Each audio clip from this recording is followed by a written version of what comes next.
Met Borossi en zo, niet alle goede wedstrijden 8 wedstrijden dacht ik. Ja, klopt. En dan 2 races volgens mij. Ja, iedere weekend ben je eigenlijk 2 races. Ja. Hoe kwam je daarbij? Nou, ik had, als ik kampioen zou worden in de NSF 100 dan zou ik opgegeven worden voor de Red Bull. En dan had je 3 selectiedagen. Dus dan moest je eigenlijk laten zien hoe goed je kon rijden en wat je battle had. En daaruit gingen ze 12 rijders kiezen. Oké, dus het was een hele selectie, want ik heb gehoord dat er meer dan 1000 man verloren zijn, 1000 nog wat. Er bent er 109 van geselecteerd, beste mensen. 109. Dit mannetje was er een van. Er moeten er 12 van duur. En dat toch niet zo weten dat deze grote man, kleine man, wat moet ik zeggen, uit koelvorm bij die 12 zit. Fantastisch toch?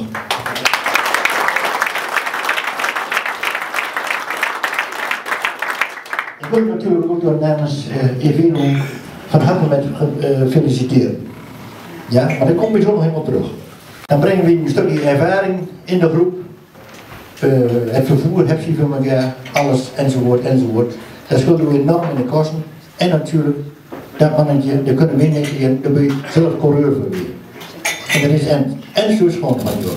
Ja, we hebben allebei eigenlijk super mooie seizoen gedraaid.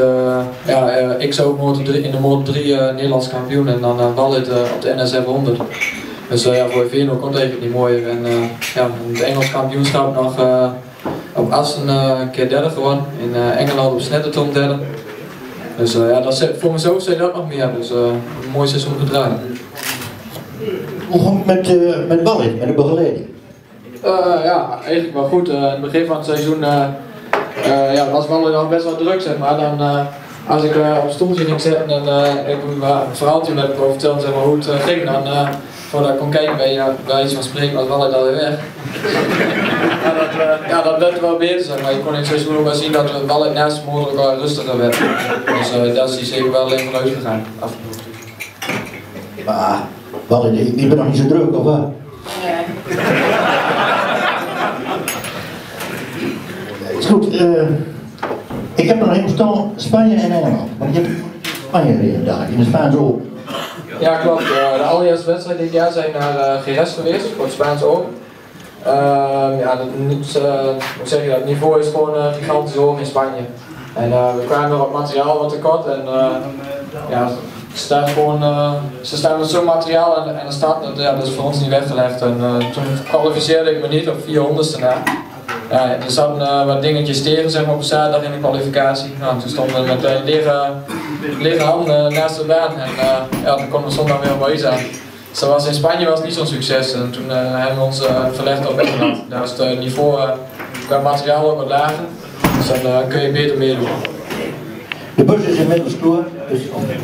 Ja, de bus is inmiddels helemaal klaar, helemaal ingericht, hebben we afgelopen winter helemaal afgemaakt en hoop gemaakt van het afgelopen jaar. Ja, ook een plan gemaakt, de inschrijvingen en de uitstraling ook een klein beetje van Evino weer. Ja, maar verder bouwt iedereen zijn eigen raceteam, zijn eigen identiteit. Daar heb je dan nog maar zeggen, als je uit elkaar gehoord, dan heb je jongens hun eigen pakje nog. Zo zeg ik het goed een beetje. Ja, dan bouw je voor jezelf ook wat op, zeg maar. Dus, het is ook de bedoeling, zeg maar, op een gegeven moment, als je zo verder gaat, dat je ook wat opbouwt. Ja. Hoor je dat wel in, maar dat is heel belangrijk, hè? Ja, dat weet ik. Maar we zien toch nog maar zeggen, we hebben natuurlijk een paar mensen die in de Motor 3 zitten, maar we hebben natuurlijk als motorsport Nederland een fantastisch jaar achter de rug. Met wereldkampioen supersport van de Mark. Michael van der Mark, ja. En natuurlijk 2 Nederlandse kampioenen, wat voor ons natuurlijk hartstikke mooi is. En 2 jongens had in de Motor 3. Mag ik even kijken hoe die jongens alweer? Brian Schouten en Scott de Roep. Ja. En toch heb je een moeilijk jaar. Ik denk toch voor de mensen die niet heel erg close aan het wereldje staan, zeg maar, dan kijk je van buiten en denk je, ja, de jongens die kunnen geen gas geven. Maar het niveau in de WK is denk ik nog nooit zo hoog geweest op het moment en die krijgen mentaal ook een gigantische klap natuurlijk, omdat ze gewend zijn om altijd in het voorveld te rijden. Nou wordt het aan alle kanten voorbij gereden, dan rijden ze bijna achteraan. En hebben ze allebei nog net geen puntje gepakt zoals. Ja, ik denk Iwema, je hebt een paar punten gepakt.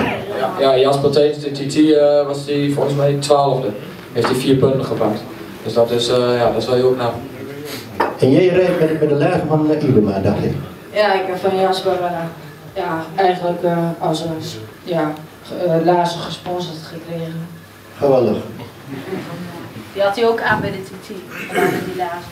Dus de TT laatst? Ja. Nou, dan zat hij in een punt, dan komt bij jou helemaal goed. Heb je helemaal niet gehad. Daar mogen we volgend door hebben. Hij ging dus de Red Bull Cup erin. En daarnaast proberen we, jongens komt wel aan het hoofd, want ik loop wel verder achter. En daarnaast proberen we in de Moto 3 erin. En in het Nederlands kampioenschap gaat samen met de IDM. En dan willen we proberen een Valitor in te laten erin op een standaard motor. Ja. En die nu met een standaard motor. Er komt 2 klassen, hè? Leg het eens een beetje uit. Nou, het is de bedoeling dat in Duitsland een nieuwe Moto 3 klasse wordt erop gezet. En dat zal een open klasse zijn en een standaard klasse. Die klasses die rijden samen. In de standaard klasse kun je helemaal een standaard motor en in de open klasse ben je helemaal vrij. En het is de bedoeling dat ik dan in de open klasse ga rijden en wel het aankomend seizoen naast de Red Bull rookies in de Moto 3 in de standaard klasse komt te rijden. Oké, en dan kun je mooi wel in ook advies geven. Want je staat in 1 keer. Ja, we rijden gewoon exact dezelfde tijd, dezelfde startposities, alles is hetzelfde. Dus ja, we zijn heel de tijd samen op de baan en samen de training. En tussen de training en de wedstrijd door ook. Dus dan kun je het meeste van elkaar leren, denk ik.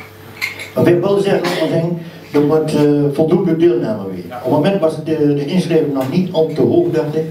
Nee, het is helemaal een nieuwe klasse, dus ja, het is nog even afwachten hoeveel deelnemers exact zijn in de open en in de standaardklasse. Ja, het laatste bericht wat ik hoorde was om en bij de 10 in de standaard en geloof 3 of 5 in de open, dus het is nog een beetje magisch. Maar het is misschien ook nog een beetje vroeg en iedereen wacht nog op elkaar. Want wij staan nog niet op de lijst, dus ja, het is nog even afwachten. En als er niet voldoende deelname is, dan is het de bedoeling om uit te wijken naar Engeland. Je hebt nog geen vrouw, maar je hebt natuurlijk wel een moeder. Of wat jij je wil ik er bloem mee mag geven. Anita, alsjeblieft. Ook bedankt. Zij maakt altijd een lekker koffie. Mocht je op een trainingskwartier komen, wat dan ook doen, de koffie is puur. Altijd. Ja? En ook hartelijk dank. We hebben vroeger ook een bossenbloem. Ik weet niet of je de vrouw bij u hebt, of hoe ver heet je met een nozen. De moeder is er. Is je moeder erbij? Nou, laat je moeder even naar voren komen. Moeder deur binnen.